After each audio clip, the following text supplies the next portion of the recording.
Queremos hacer un enlace con la directora del Departamento Internacional de la AFL-CIO para que ella nos pudiera dar una opinión sobre del por qué se apoya al Sindicato Mexicano de Electricistas y qué significado tiene para los sindicatos norteamericanos el hecho de que se recurra a este recurso como una medida en defensa de los derechos de los trabajadores inscritos dentro del Tratado de Libre Comercio. Si podemos hacer ya la comunicación con Katy. Adelante. La directora del Departamento Internacional de la PCO. Solamente queremos apoyar esta queja tan importante, esa queja trinacional. Yo creo que representa un paso sumamente importante entre los movimientos sindicales de Canadá, de los Estados Unidos y México. Me están diciendo que no me ven. ¿Me ven? ¿Ya? Esperamos que con esta queja el gobierno mexicano pueda abrir un camino de diálogo sobre la situación laboral en el país, el SME. También esperamos que aprovechemos de este momento para mejorar las relaciones entre los tres países, para mejorar la situación laboral. Entendemos que en este momento esa queja representa un reto para el gobierno mexicano para mejorar la aplicación de la ley laboral en México. Vemos que en este momento hay miles de familias mexicanas que están sufriendo por lo que la falta de implementación de las protecciones, las leyes laborales en México. Cuando no se aplique bien las leyes laborales, significa un gran problema para los y las trabajadores de México, significa que tienen menos oportunidades económicas, más inseguridad económica. Entonces, en este momento estamos viendo que esta queja es sumamente importante para crear un plan para mejorar la situación de empleo para los mexicanos, para las familias, los trabajadores de México. Solamente quiero decir, creo que todos los sindicatos, las ONGs que han firmado esta queja representan un gran movimiento para apoyar el SME, para apoyar el movimiento independiente del movimiento sindical mexicano. Esperamos que el gobierno escuche las voces de los trabajadores y que hablen, que se termine el diálogo es tan importante para todos. Muchas gracias. Muchas gracias, compañera Katy. Vamos a continuar entonces con el enlace. We didn't hear any of the press conference, so we don't know what has already been said. Yeah, I know. They talked about the context of it, and they talked about the history of what happened, and then Martin spoke about the various legal aspects. You know, he talked about the fact that there are safety questions, violations, about the you know, he highlighted it in the legal aspects. Okay, so why don't I talk about the supporting organizations then, and why we think it's important. As you may know, we're from the United Steelworkers. We helped draft the complaint that is being filed on Thursday with the Canadian NAO. There are more than 80 organizations, labor unions, trade unions, federations, and non-governmental organizations who are all signed on to the complaint. I think this is more than any other number of supporters for any other complaint that has been filed under NALP. So that gives you an idea about how much support the SME has internationally and how much... Sorry, Sure. Is Laura going to be translated? She just left the room for a minute, but she'll be back in a minute. Do you want me to stop? And Well, it's just about yes, sorry. Why don't I stop and then let you translate, and then when she comes back, she'll take over. Bueno, la compañera está diciendo que representa a los steelworkers, el sindicato de metalúrgicos en Canadá. Y esta queja es muy importante porque en términos del apoyo que está recibiendo de la sociedad civil, hay más de 80 organizaciones que son competicionarios en la queja y es un récord, es la cantidad más grande de competicionarios que jamás han habido para una queja ante este mecanismo. Son 77 sindicatos y más de 20 ONGs de Canadá, de Estados Unidos y de México, las cuales están apoyando la presentación de esta queja. Okay. So we believe that it raises very important issues with respect to the right and the freedom to associate, trade union rights, and the ability of the Mexican government to enforce its own labor laws. La queja presenta cuestiones muy serias en cuanto al derecho de la libertad sindical en México y a la capacidad del gobierno actual de aplicar la legislación laboral mexicana. We are very hopeful that the Canadian NAO will accept our complaint and will investigate thoroughly all of the allegations made, which Martin has told you about. Estamos muy optimistas de que la Oficina Nacional de Auditoría en Canadá va a aceptar la queja y va a hacer una investigación minuciosa de las fechas presentadas. We're asking for the NAO to hold public hearings in Canada through which all of the submitting organizations can participate and talk about what has happened with this case. Estamos exigiendo que haya audiencias públicas en Canadá en las cuales todas las organizaciones interesadas puedan participar. We believe that this case illustrates clearly the Mexican government's failure to enforce basic labor rights and to respect independent trade unions. Estamos convencidos de que esta queja presenta un ejemplo de la falta de capacidad del gobierno de respetar al sindicalismo independiente y autónomo en México. And to impartially enforce its own laws in an expeditious manner. Y también presenta evidencias de que no tiene la capacidad de aplicar su propia legislación en tiempos adecuados. That's what I had to say. If there's any questions, we're happy to talk about them. Si tienen preguntas, estoy más que disponible a contestar a preguntas que podrían tener.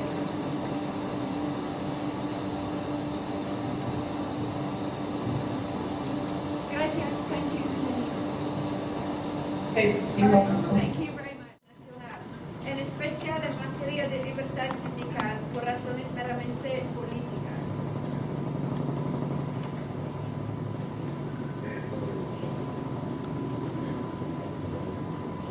El apoyo por parte de las organizaciones sindicales canadienses y estadounidenses es de increíble magnitud y es nuestra esperanza que el gobierno canadiense inicie una investigación que exponga las numerosas violaciones cometidas por el gobierno mexicano.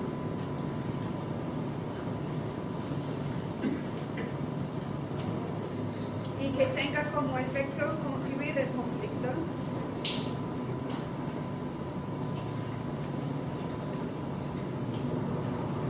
Y ayudar a que una solución satisfactoria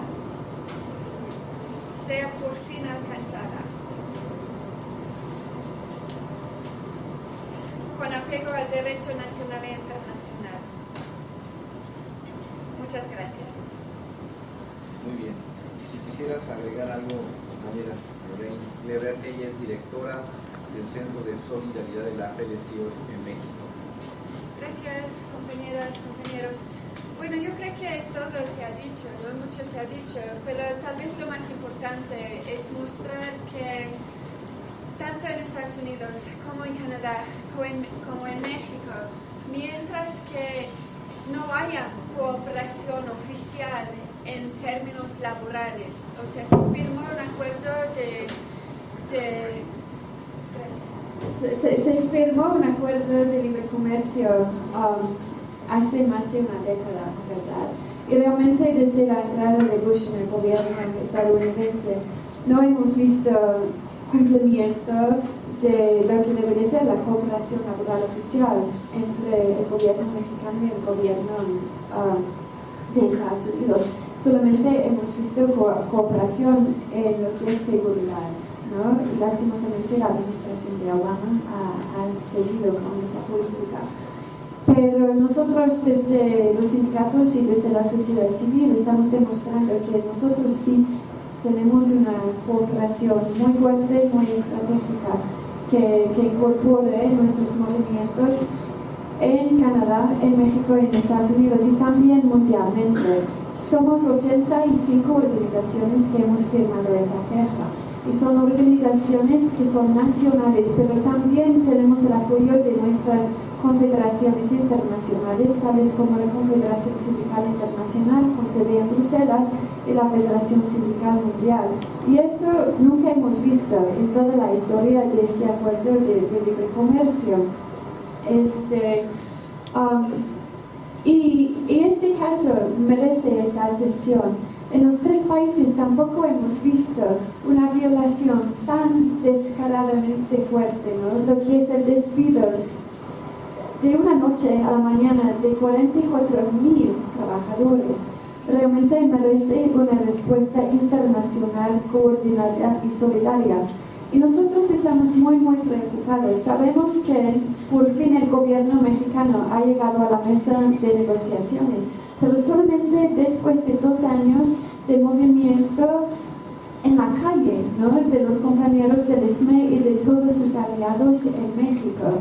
Y después de esa lucha en el corazón de México, ¿no? O sea, el plantón en el Zócalo, finalmente llegó el gobierno a decir vamos a negociar, pero estamos llegando bueno, estamos a mitad de octubre, ¿no? La fecha tope para unas resoluciones finales de noviembre.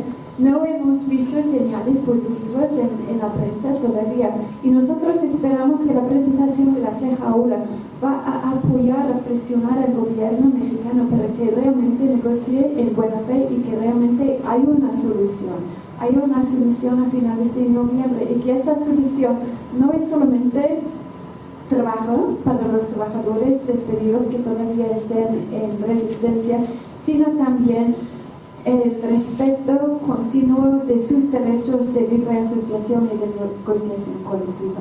Entonces, por eso nos estamos movilizando. Los compañeros van a ir a Canadá el día de hoy, se van a reunir con congresistas en Canadá, con sindicatos en Canadá y con actores de la sociedad civil, y luego en noviembre también van a ir a Washington, donde van a tener reuniones con congresistas, con sindicatos y la sociedad civil. Nosotros, compañeros, no nos vamos a quedar callados, vamos a seguir apoyando esta lucha valiosa y noble del SME, porque sabemos que es la violación más fuerte que se ha dado en términos de despidos masivos en la región en las últimas décadas, ¿verdad? Y si ellos no ganan, nosotros también vamos a seguir con nuestros problemas. Entonces, yo creo que el mensaje más fuerte es eso, ¿no? Que estamos unidos a través de los 3 países y aquí estamos y no vamos a estar silenciosos hasta que haya una solución justa, apegada a la ley nacional y a los tratados internacionales que el gobierno mexicano ha ratificado. Queremos que el presidente Calderón deje una legacía de algo positivo, no solamente destrucción y violencia en México. Queremos que deje una legacía positiva y basado en un compromiso para desarrollar una economía sustentable, porque solo así podemos tener paz en México. Gracias. Muchas gracias y buenos días a todos. Yo estoy aquí en representancia del Tribunal Permanente de los Pueblos, que es una institución que tiene sede en Italia, en la Fundación Lelio Passo. Lelio Passo era un jurista italiano y político italiano que ha sido muy importante en la historia italiana y tomó parte de la Asamblea Constituyente en Italia, y fue el que elaboró el artículo 3 de la Constitución italiana, que dice, y creo que es muy importante también para entender por qué nació el tribunal. El artículo 3 de la Constitución italiana dice que el Estado italiano tiene que quitar todos los obstáculos para que los ciudadanos puedan acceder a sus derechos y poder hacerlos efectivos, poderlos practicar.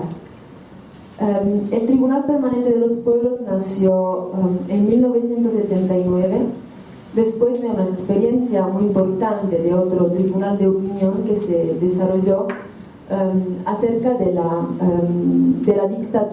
dictaduras de América Latina. Ese tribunal, Russell II, nació en los años 70 para entender cuáles eran las causas de las dictaduras en América Latina.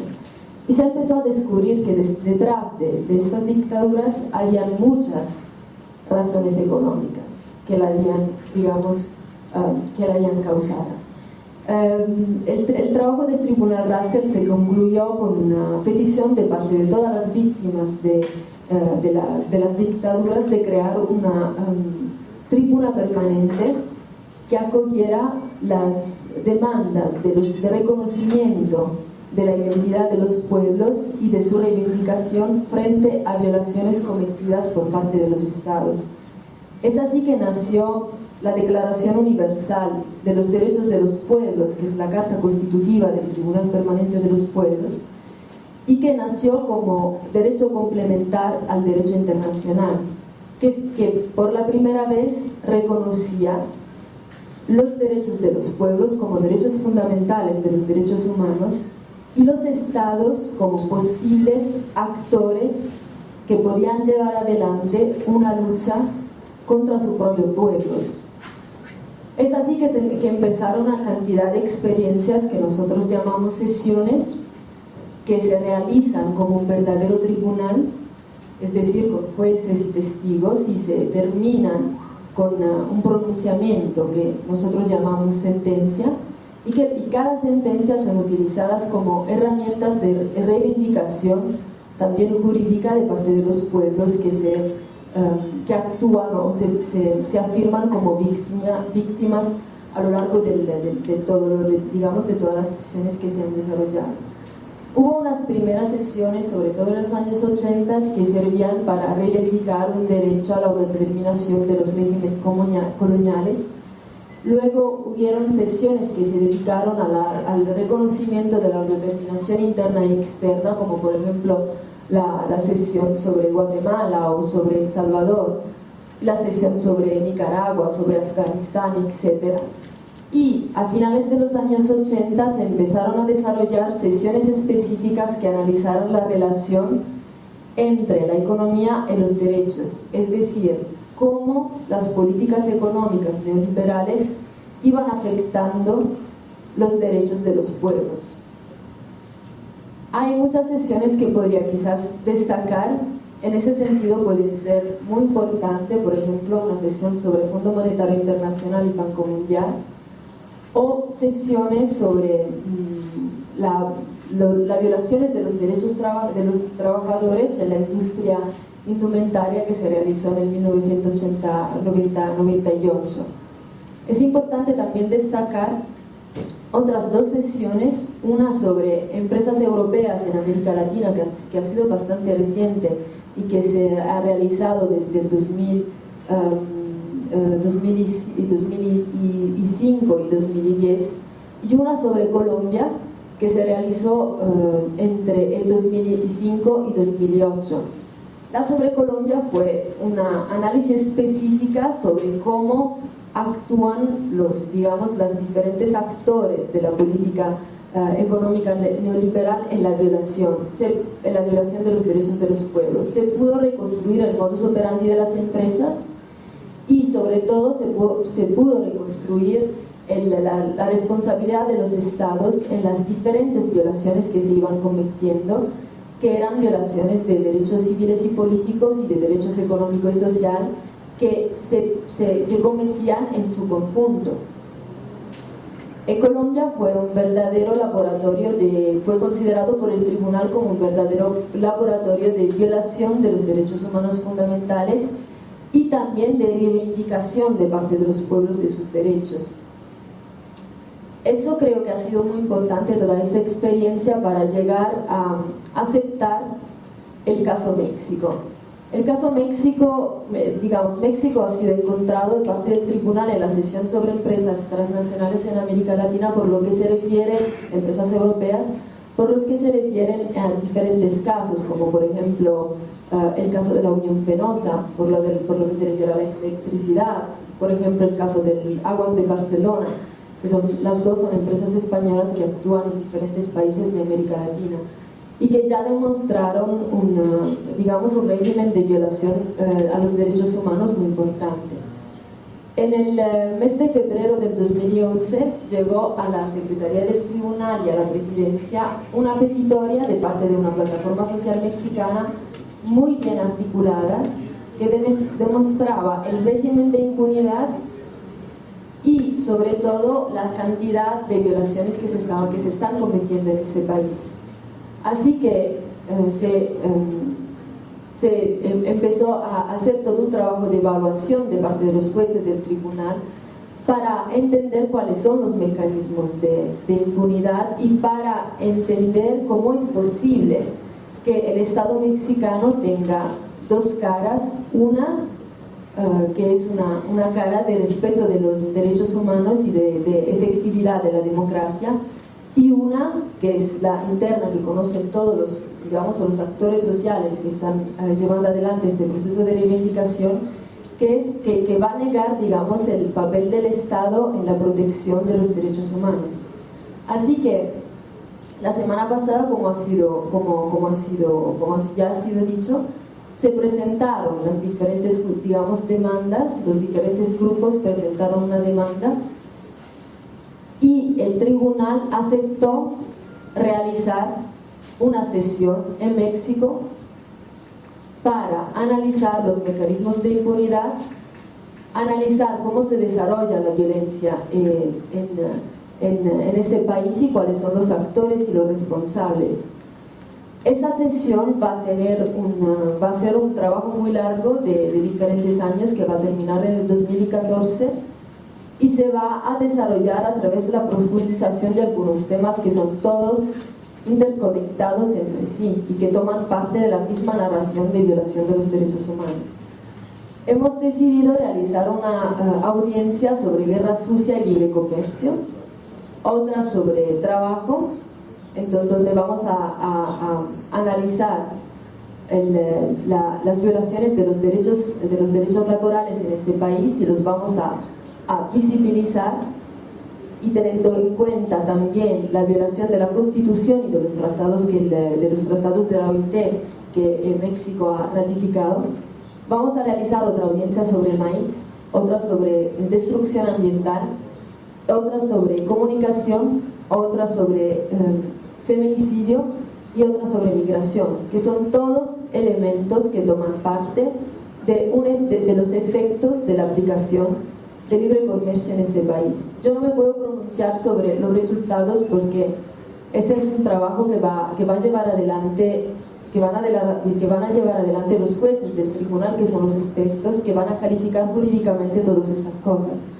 Entonces solo puedo decir que ha sido importante también para el tribunal reconocer el caso México como uno de los casos fundamentales para entender cuáles son las implicaciones del libre comercio de los países, y que es un caso que no puede ser considerado aislado porque puede ser un ejemplo para entender esas prácticas en muchos países y no solo en México. Gracias.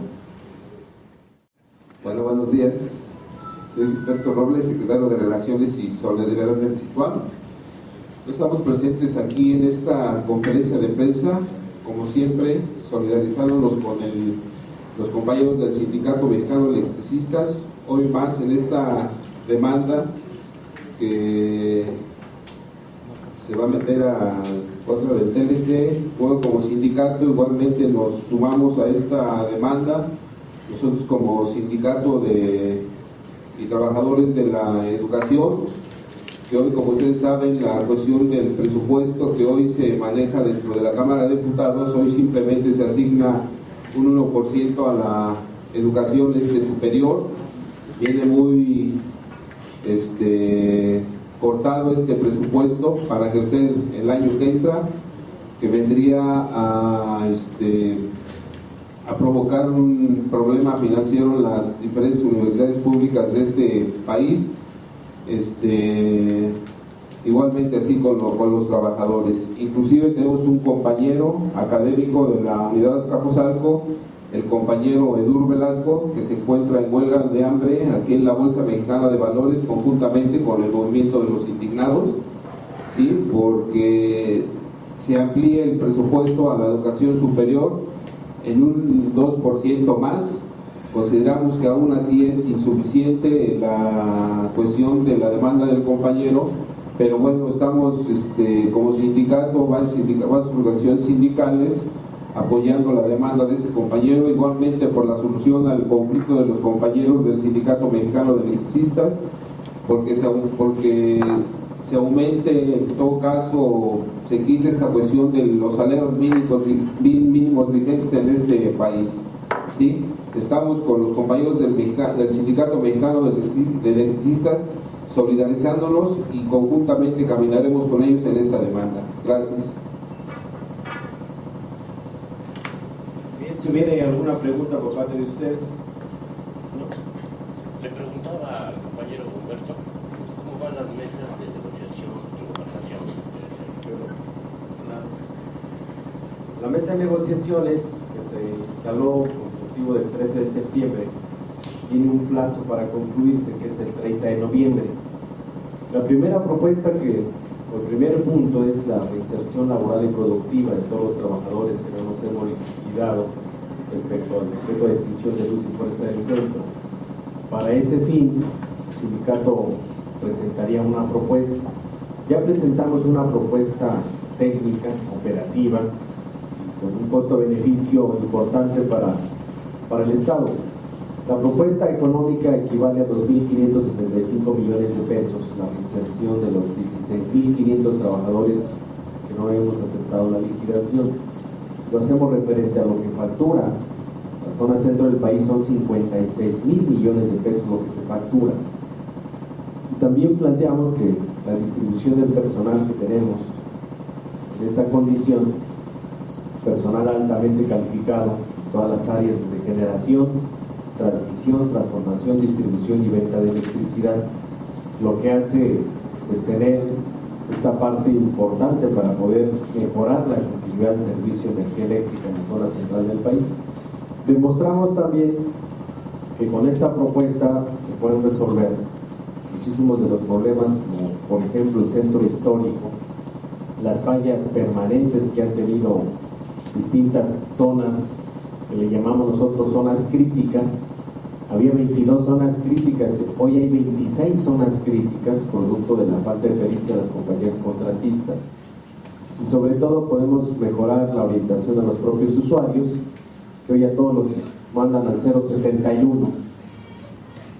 El alto costo de las tarifas eléctricas o la forma que les llegan los recibos, podemos mejorar la atención de manera sustancial en todos los grupos. Está en proceso de análisis la propuesta.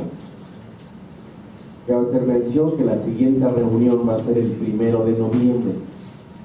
Ya fue confirmada el día de hoy por el subsecretario de Gobernación, Juan Marcos Gutiérrez, donde van a iniciar con propuestas, dicen ellos, propuestas del gobierno para con los trabajadores que no hemos aceptado la liquidación. Es el punto principal. Lo estamos amarrando al 30 de noviembre porque también está la discusión del presupuesto.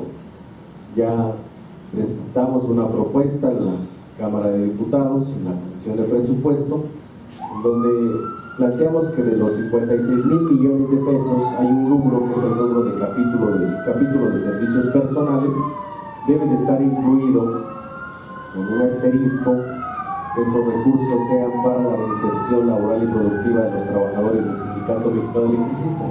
Entonces va amarrado en las dos vías y eso le corresponde a la Cámara de Diputados, Armando Ríos Peter, quien es el presidente de la Junta de Coordinación Política y coadyuva en esta mesa.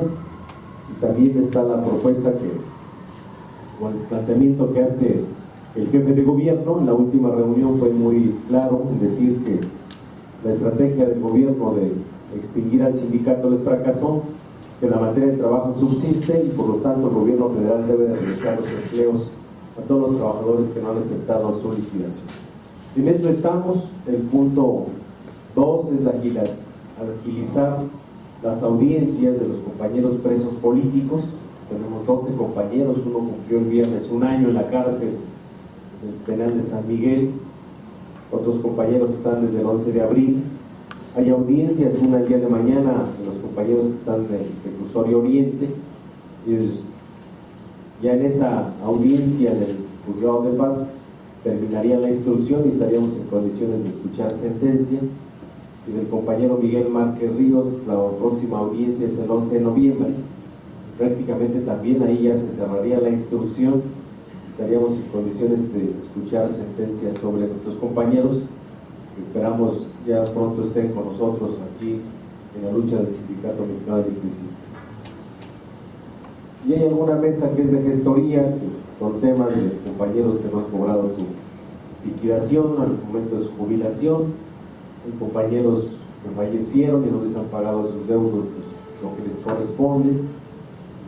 Hay también compañeros que les deben todavía prestaciones desde el año 2009, como es ahorro y aguinaldo. Eso ya nos van a entregar mañana nos entregan un calendario de fechas para cobro y de agilización a todos los trámites que están pendientes ante el sistema de administración y enajenación de bienes. Y señalamos que el avance de esta mesa es importante. Tenemos la representatividad legal con la toma de nota hasta el 2013. Nos han devuelto cheques incautados por el orden de 21 millones de pesos, que señalamos en la fecha que no los hemos podido hacer efectivos por una serie de trámites en Bansefi, pero bueno, vamos a continuar en la lucha. Sí. Yo quisiera agregar sobre las actividades del sindicato para complementar la información. Si bien es cierto que estamos en una mesa de negociación, el sindicato se sigue movilizando dentro del contexto que se acordó en cuanto a que el sindicato se moviliza dentro del marco de las libertades democráticas del país. Nosotros siempre nos hemos venido deslindando de acciones que violentan ese marco jurídico y nos hemos inscrito dentro de la resistencia civil y pacífica. El hecho de que negociemos no quiere decir que nos desmovilicemos. Entonces tenemos varias actividades que vamos a promover. El día 28, 29 y 30 se va a realizar aquí en las instalaciones del sindicato la quinta conferencia sindical nacional del Centro de Investigación Laboral y Asesoría Sindical, el CILAS. Nosotros somos participantes de esta convocatoria y la inauguración va a ser a las 10 de la mañana del día 28. También tenemos programada una actividad para el 1 de noviembre en una acción de protesta en contra de la guerra de Calderón, y aquí está pendiente de definir la modalidad como la vamos a realizar. Para el día 5 y 6 de noviembre se va a realizar aquí en el sindicato el Encuentro Nacional de Usuarios del Servicio de Energía Eléctrica en contra de los altos cobros de Comisión Federal por una tarifa social y por la solución a las justas demandas del ESME. Aquí estamos convocando a todos los usuarios del servicio que son víctimas de la Comisión Federal de Electricidad a organizarse y a promover la huelga de pagos. También tenemos para el 10 de noviembre una marcha nacional de usuarios del servicio eléctrico con las mismas demandas, una tarifa social, el alto a los altos cobros de Comisión Federal de Electricidad y la solución a las demandas del Sindicato Mexicano de Electricistas.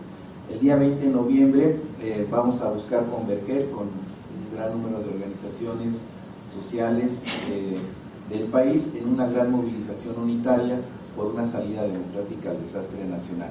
Estamos trabajando con diferentes organizaciones, nos reunimos el sábado pasado para buscar los ejes de la unidad que nos permitan realizar una gran movilización en esta fecha conmemorativa de la Revolución del 10-17.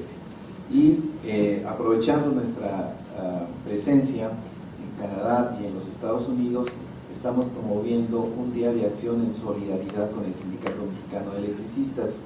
Ya tenemos ahí algunos sindicatos, por ejemplo está la CTB, que es de la Federación Sindical Mundial, que sí está ofreciendo realizar una actividad entre el 21 y 25 de noviembre a favor de una solución definitiva al conflicto del Sindicato Mexicano de Electricistas.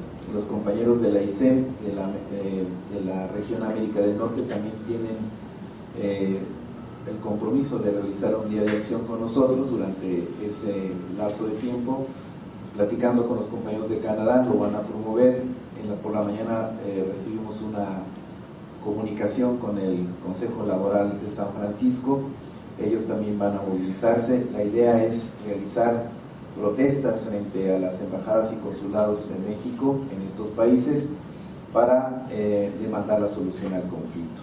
Esas son las actividades que tenemos calendarizadas con el sindicato y con otras organizaciones.